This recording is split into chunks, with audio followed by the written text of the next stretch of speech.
ครับก็สวัสดีนะนักตกปลาทุกท่านนะครับผมวันนี้จะไปตกเหมานะครับอยู่ที่บ่อ JJS Fishing Park นะครับที่พานทอง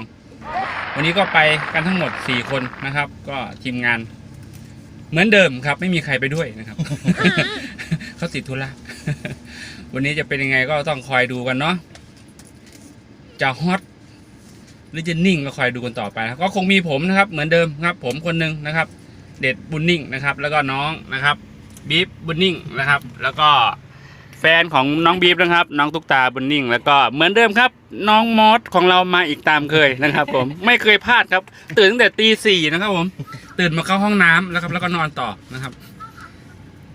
เดี๋ยวก็ยังไงเดี๋ยวเจอกันที่บ่อครับผมขอเดินทางแป๊บหนึ่งครับผมตะก้อมันวิ่งลูกหยิบอันนี้ที่ไหนหยิบมาให้ดูสิอันไหนหยิบมาให้ดูอันนั้นก็ตะก้อวิ่งเอาตั้งแหละเอามอต้องใช้ขนมปังตีนะตกปลาสบายขนมปังที่ต้องเป็นขนมปังสั่งเขาก็ได้เดี๋ยวสั่งเขามาให้ก็ได้เอาถังเล็กก็ได้ถัง40 บาทใส่อันไหนก่อนนะตะกั่วใส่เล็กลูกไม่ต้องใส่เราคือไม่ต้องตีไกลเอาลงแค่กลางบ่อเขามีเวลาตกด้วยเหรอมีเริ่ม8 โมงไงเราอยากเสร็จตอนไหนก็ได้เหรอพอนะเล็กกว่านั้นอีกหมายถึงว่าเราได้เยอะแล้วเราอยากออกตอนไหนก็ได้เหรอได้อ๋อมีใหญ่กว่านั้นไหมนิดนึงอ่ะมันมีไซส์ต่างกันอยู่นิดนึงนี่ใหญ่นี่เหรอเอาดูนี่ก็ได้ไซส์เท่าไหร่เราจะกลัวเข้าไป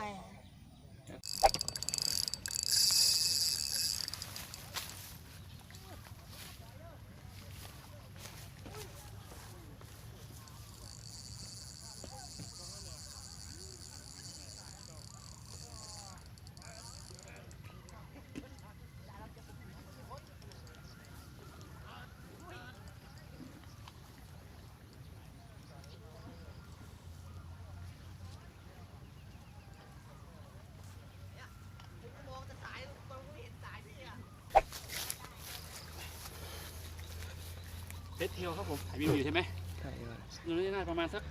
ไซส์เกือบ10 โลได้นะครับก็เดี๋ยวที่2นะครับก็ยังไม่เปิดเกมเพราะปกติจะให้ตัวละ50 บาทนะครับเดี๋ยวเขาปล่อยแล้วกันเนาะโอเคครับ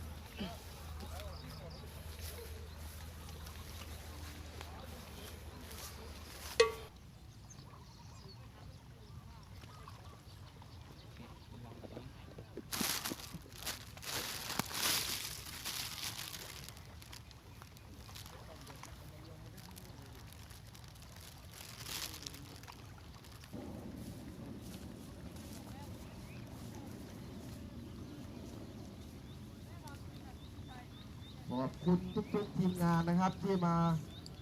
ร่วมกันหาบร่วมกันขนในวันนี้นะครับ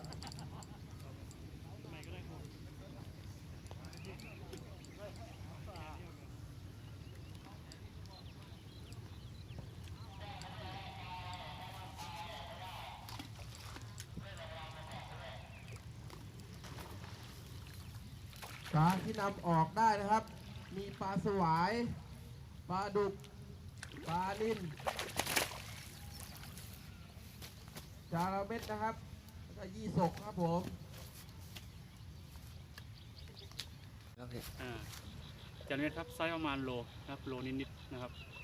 เข้ากระชังครับตัวนี้กลับบ้านได้โอเคครับผม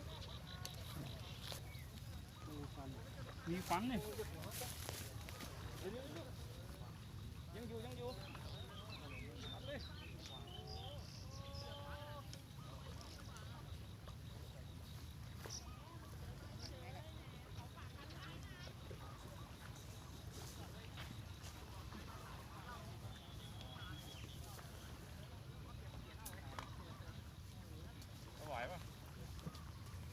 เลี้ยงกันไปเรื่อยๆก่อนนะครับเลี้ยงกันไปเรื่อยๆก่อนสวาย10 โมง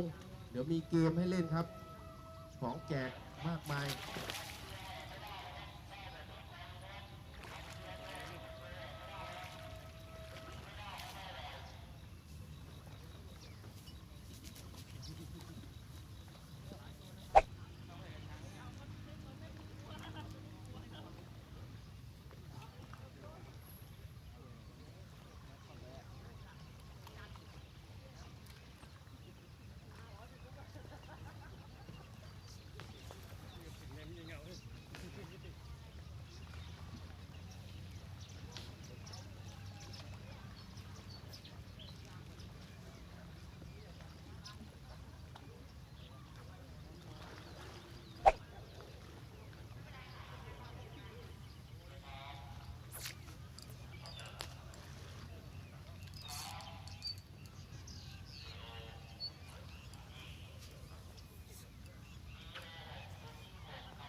ไว้หน่อยสิมันจะกัดขาด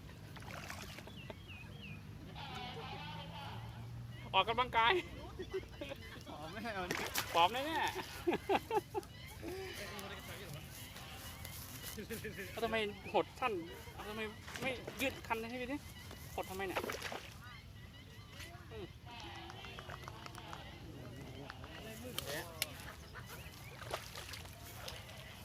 ใหญ่ใหญ่ทางเต็มเลยโดนสวายเลย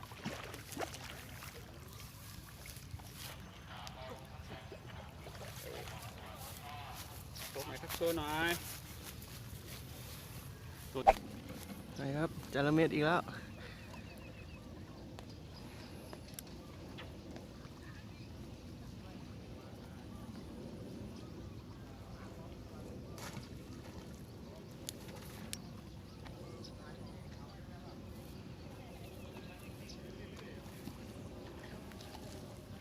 จระเม็ดครับไซส์น่าจะ2 โลได้นะครับตัวนี้ ใหญ่ใหญ่ สวยๆโอเคปะ ครับ โอเคครับผม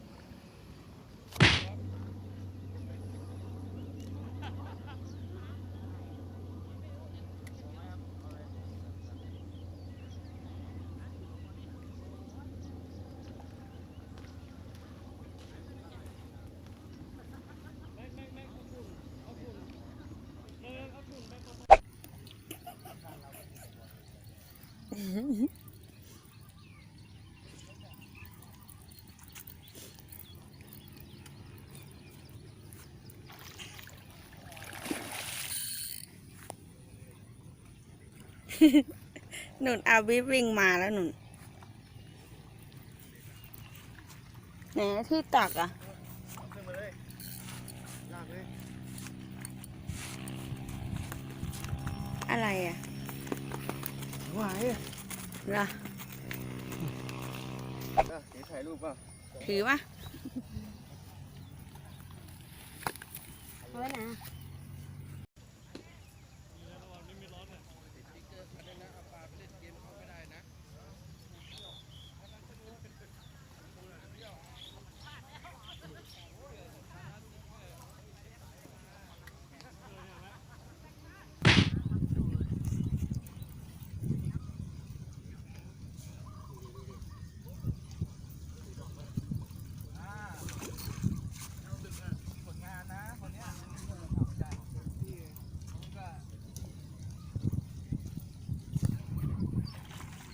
ทำไม่เป็นอ่ะ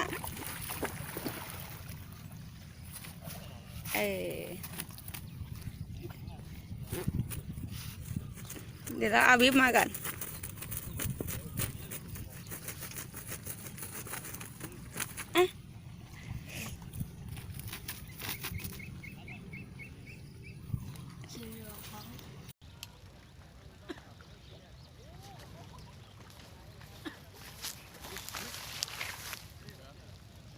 ตอนนี้ก็นักตกปลามาเยอะนะครับผมตอนนี้ก็ต้องนั่งตกตะปิวกระหลิวกันเยอะนะครับเป็นคนเต็มบ่อครับตอนนี้คือนั่งอยู่คนเดียวครับปล่อยน้องๆนั่งอยู่ทางนู้นครับผมเยอะปลากันครับดูกัน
1 ตัวใช้สวยๆนะครับลุยกันต่อ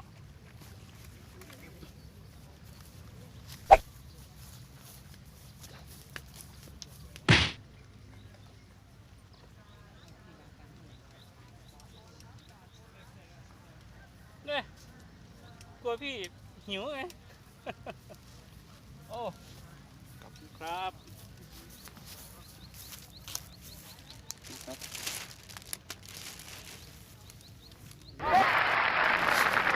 น้องกลัว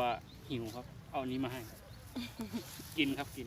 ปลาไม่กินคนก็กินนี่นะครับ โอเค ก็สวัสดีครับนะตอนนี้มีกิจกรรมพิเศษนะครับสำหรับใครที่ได้ปลา2 โล 9 กับ 3 โลนะครับปลาสวายนะครับ2 โล 9 กับ 3 โลนะครับนะผมบวกลบให้3 กิกเลย2 โล 9 กับ 3 โลนะครับจะได้หมวกไดว่าสวยๆนะครับจากร้าน SK Fishing นะครับ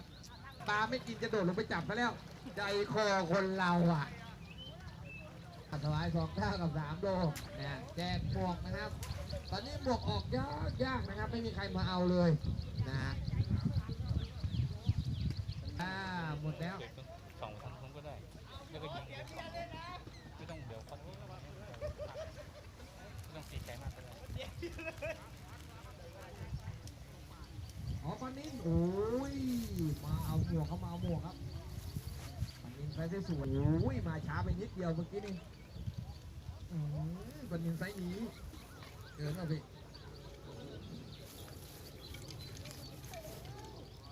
โล4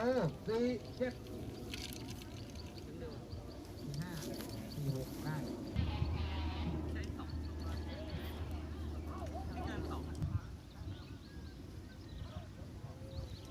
ออกสวยๆนะครับมีสีฟูแดงเหลืองแดงนะครับโอ้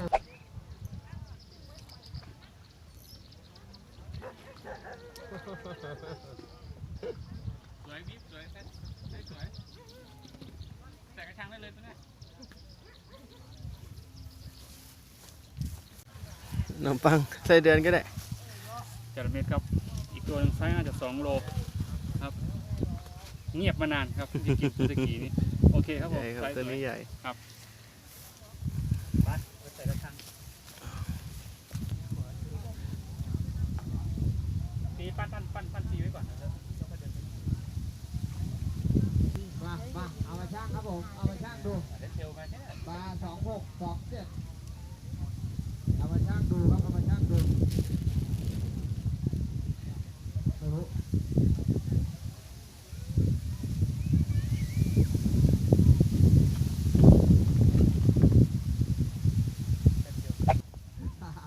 เดี๋ยวเขาตีตรงนี้ไงแล้วเราตีตรงนี้มันก็ต้องเอาเลยให้ตีไกลมาก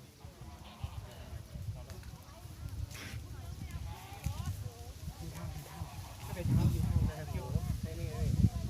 ได้หมูนี่ไม่ได้หมูกรอบ ไม่เป็นไรกินได้หมดเลยกินได้หมด เดินต้มรวม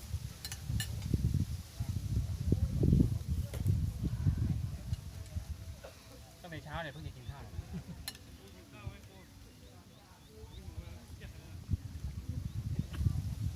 ยิ่งหายยากเลยแต่หน้าเป็นหน้าทัวเลยไม่ไหวแล้วเปล่า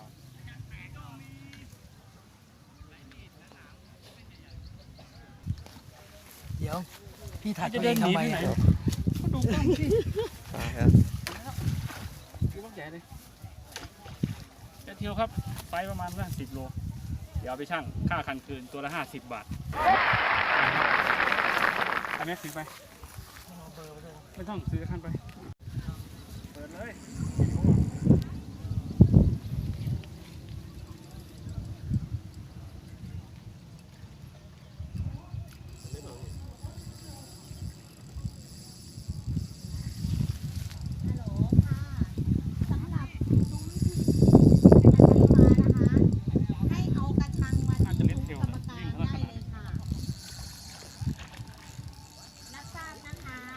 น่าจะเรียกเทลนะครับ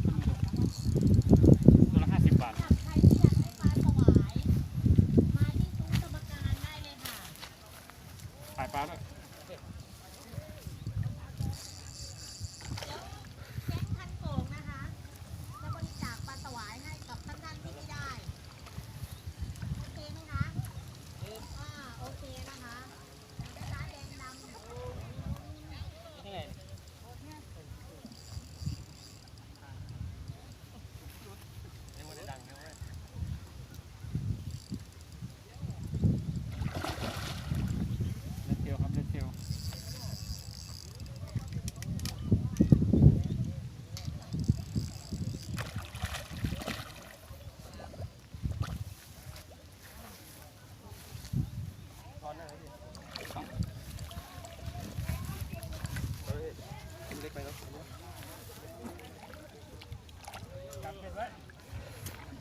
เลดเทลครับตัวละ50เดี๋ยวให้น้องเอาไปจ่ายเอากระตัง ไปครับเลดเทลเดี๋ยวตังไปเลยแม็กบุญนี่วันนี้ใส่เสื้อสีแดงมาเสื้อไม่ได้ซัก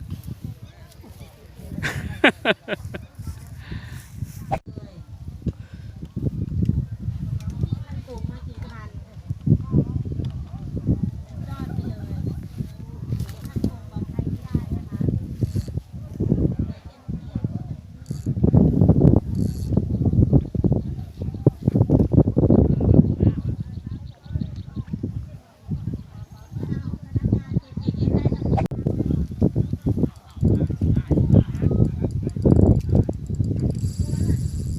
ไม่พ้นเลดเทลแล้ว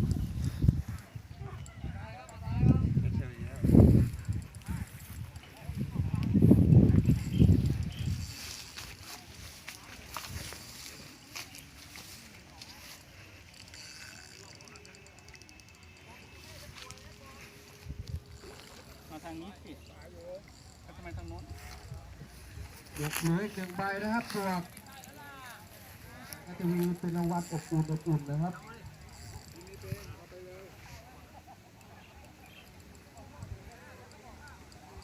ต่อไปจะเป็นรายการเสื้อนะครับ ภาพรวมด้วยถ่ายภาพรวม เป็นรายการเสื้อนะครับผมถวายปฏิมาก่อนครับ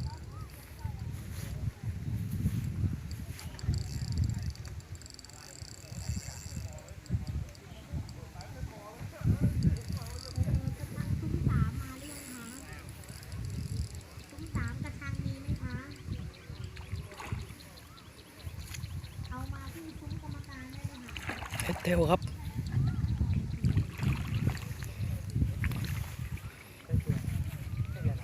ฟ้านะคะเอากระชังมาไว้ที่ซุ้มกรรมการเลยค่ะ เรามีพนักงานส่งที่นี่ค่ะ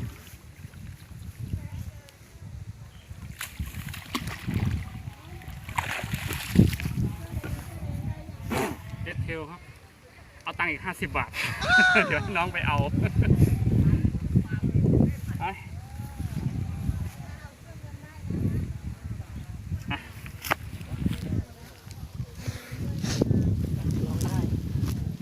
ไปครับให้น้องไปเอาตังค์เลดเทล จะร้องไห้จริง รอบที่ 3 ไป ๆวันนี้หนักกว่าตัวอื่น รีบ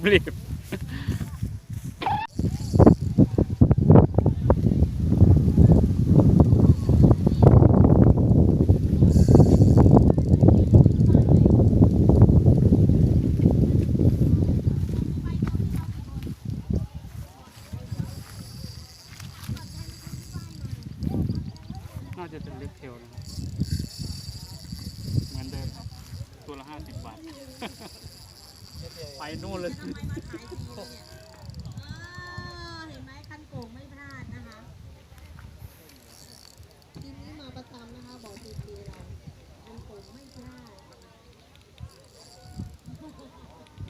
เอาให้คนที่บ้านนะคะคนที่บ้านมาก็ไม่ต้องเป็นห่วงนะคะ ที่นี่ความสะดวกสบายเรามีปลั๊กไฟถ้าท่านร้อนนะคะท่านเอาพัดลมมาได้เราไม่ติดความสะดวกสบายมีนะคะบอกเราบอกแล้วว่าการบริการเป็นหนึ่งนะคะ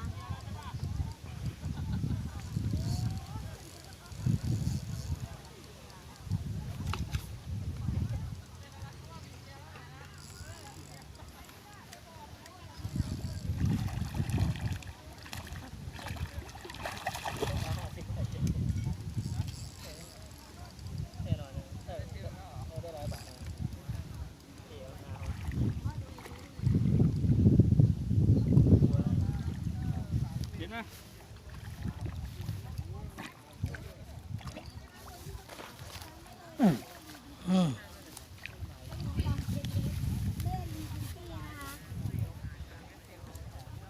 เลดเทลอีกตัว อีกตัวละ50 บาท ให้น้องเดินไปครับตัวนี้ใหญ่เหมือนกัน ใจเลย ไป ไม่ต้องมีอะไรมากมายใจพร้อมๆรับมาทั้งใจ เนี่ยครับน้องครับ น้องแม็กมุนนิ่งไปเอ็นดูเอ็น ส่งเหมาไม่พอ โอเคครับ โอเค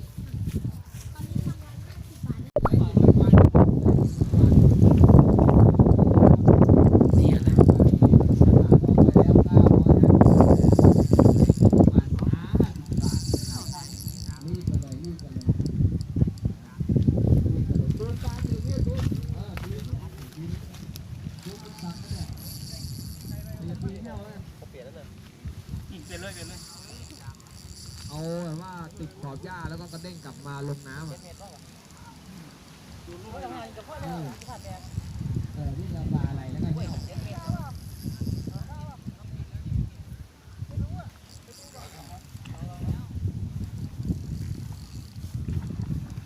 ป็นเล็บทีนะครับตัวนี้อีกตัวนึงรางวัลเป็นอีกตัวเดียวต่อแล้วครับเล็บเทล ก็กินป่ะกินส่งส่งแม่นี่หรอมาโอ้ยบักกูเลยออนยิ้มหายเลยว่ะนัดเอ้ยกินมีเหมือนเองอีกแล้วเฮ้ยมีอ่อนมาอีกแล้ว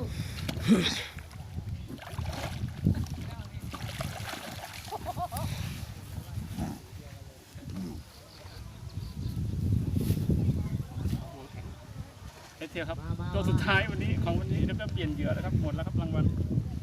โอเคเดี๋ยวให้น้องมารับรางวัลครับ50 บาทตัวสุดท้ายครับผมไปน้องเดินครับดูเด็กไปนะครับไปแล้ว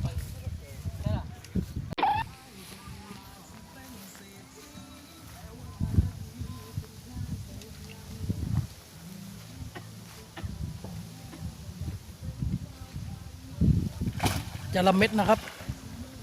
ตัวเบลเลอร์เลย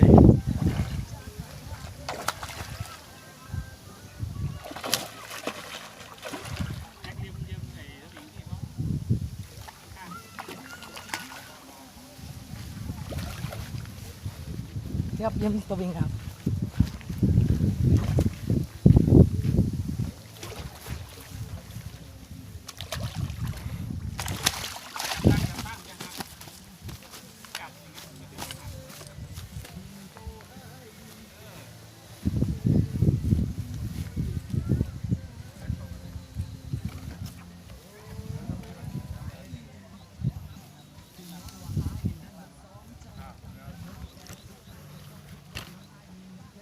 วางให้บนพื้นเลยเดี๋ยวให้พี่มา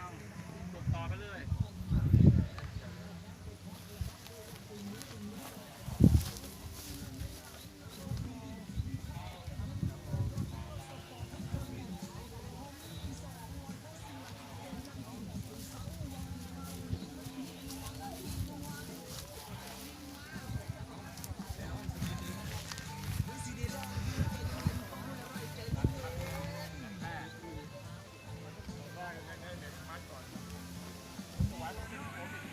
แม็กนะครับกำลังเยื่อปลาอยู่ตัวเม็ดโอ้เอาขึ้นไงวะเนี่ยเดี๋ยวนะ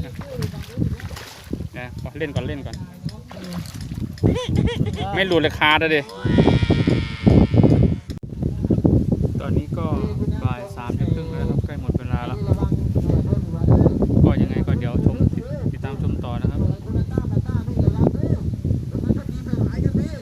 ช่วงเวลาสุดท้ายแล้วนะครับปลาบึกวันนี้เขาให้4 ตัวนะครับแต่ว่าขึ้นไปหมดแล้วนะครับไม่ได้เลยนะครับก็ตอนนี้ก็ตกปลาอะไรกินก็ขึ้นเลยครับตอนนี้ก็รอดูกันต่อไปครับผม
วันนี้น้องตุ๊กตามากับความแห้วนะครับตกปลายังไม่มีปลาแดกเลย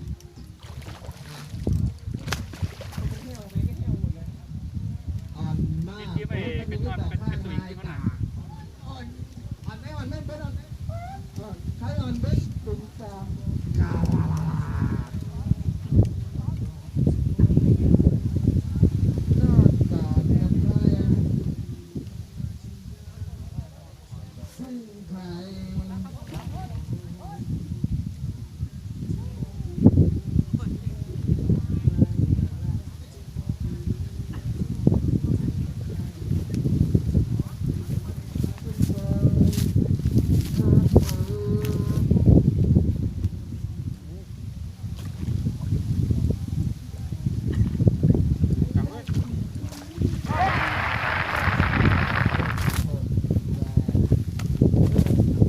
ระวังไฟโดนกล้อง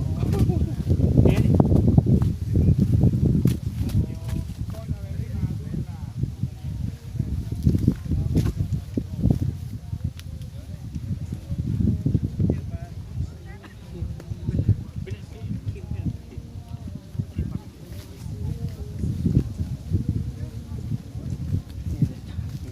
กินขาดเลยนั่นน่ะตรงที่ก็ได้แล้วขาดมีหายแล้วอุ้ย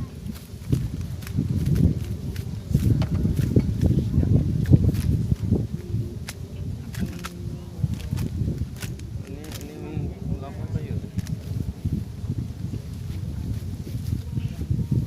จระเม็ดครับไซส์ประมาณโลกว่าๆเกือบ2โลนี่ก็2โลประมาณนี้แหละครับกำลังสวยเลยครับไม่กล้ามือใหญ่ครับเดี๋ยวนิ้วขาดครับผมไปให้น้องเก็บครับ พวกคนบ่อหลังไม่ต้องเอามาชั่งนะครับได้ดูมือหมดเลยปลาบ่อนี้กับบ่อหลังนี่มองปุ๊บนี่ดูออกเลยปลา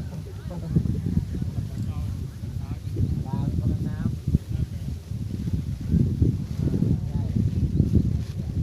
บ่อหน้ามันตากแดดเหมือนตะวันไซส์โล 1 โล 2 โล 3เราก็ยังให้เหมือนเดิมนะครับ มาขอให้มาชั่ง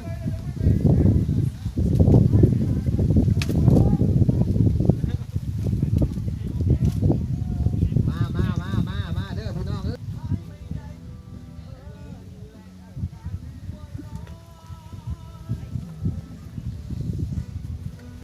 ใครเอ้าไอ้เหี้ยมันเป็นตั้งนานแล้วไอ้เหี้ยเนี่ยมันเป็นตั้งนานแล้วไอ้เหี้ยเนี่ยสืบพันธุ์แล้วก็จากไปโอ้ยใครจะเหมือนคนตามล่อกันตั้งแต่ม.1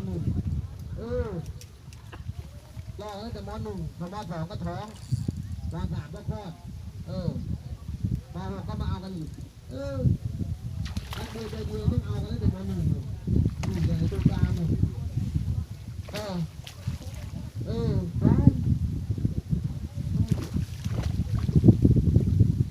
พอเผาแล้วก็เป็นอย่างนี้เหลือครับพี่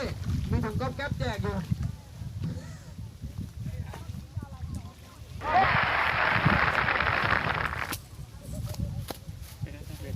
นี่ปลาเด็กเอ็กซ์2,000นะครับผ่านประสบการณ์มาแล้วเจ้าตัวนะครับเป็นลอกหมานนะครับถ้าปลาไม่กินมันไม่มีทางไปอยู่ในน้ำได้แน่นะครับ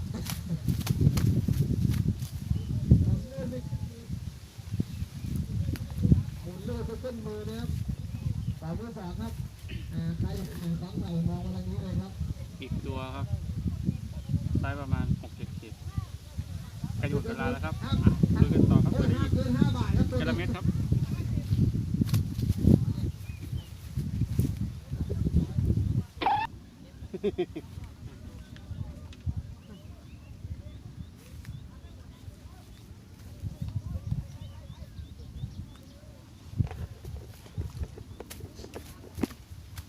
เขาแค่4 โมงเลย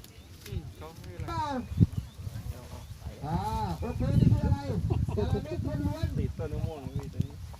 อีกแล้วก็บอกสายขาดครับตอนนี้ก็เนี่ยครับปลาที่ได้กี่โลไม่รู้น่าจะประมาณสัก4-5 โล ไม่รู้ใหม่เลย อะไรเงี้ยมิตรไหวกับจระเม็ดนะครับกำลังน้องๆกำลังเก็บอยู่นะครับก ำลังเก็บแล้วหลีกทางพี่กันหน่อยเร็วนะครับพี่ทางนี้ทีมงานนี่แบกแล้วครับ ระวังไม้หักนะครับ ไปแล้วครับผมเหลือของเราแล้วครับทีนี้ เอาไม้ไหม ใส่ให้หมด นี่เหล็กนี่ไงเนี่ยมีต้นไม้ ไม้ไม่น่ารอดอันนั้น กำลังเก็บอยู่ครับผมปลาที่ตกได้ เบ็ดลงทั้งหมด3คันนะครับปลาที่ได้น่าจะประมาณสัก น่าจะได้น้ำไม้ไผ่นะเดี๋ยวนะ ถึง20เปล่าไม่รู้นะครับประมาณนั้น เอาไม้ไผ่มานี่ ส่วนมากจะสวายนะครับสวายแล้วก็จระเม็ดมีปลานิลหลงมาตัวหนึ่งนะครับ เลือกใคร หยอดหลุม ร้อยอยู่ขาด มันจะแทงแล้ว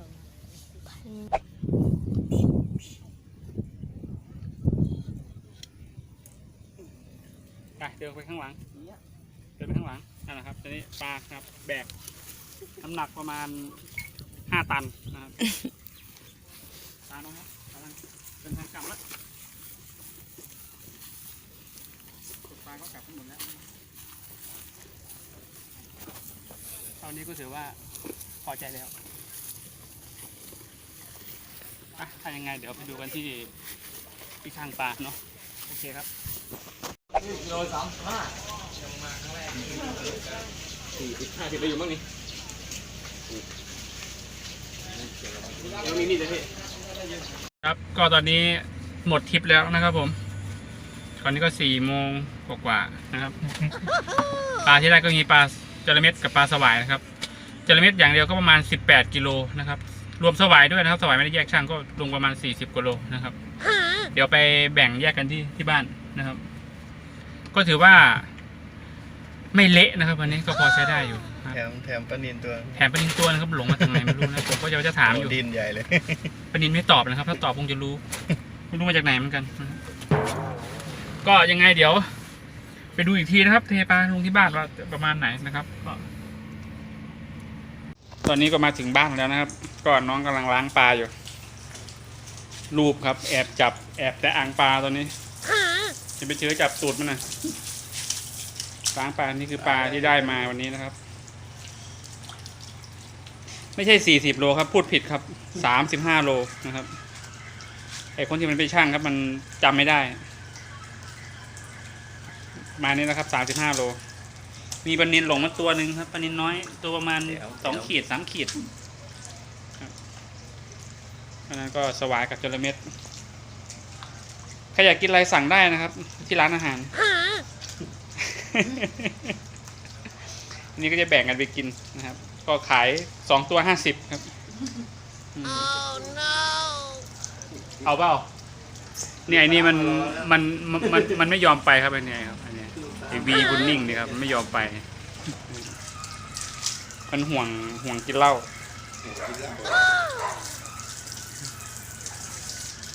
โอเคครับนี่คือปลาถึงบ้านแล้ว มันยังไม่ถึงหรอก พอแล้วแค่นั่นนี่สวยๆ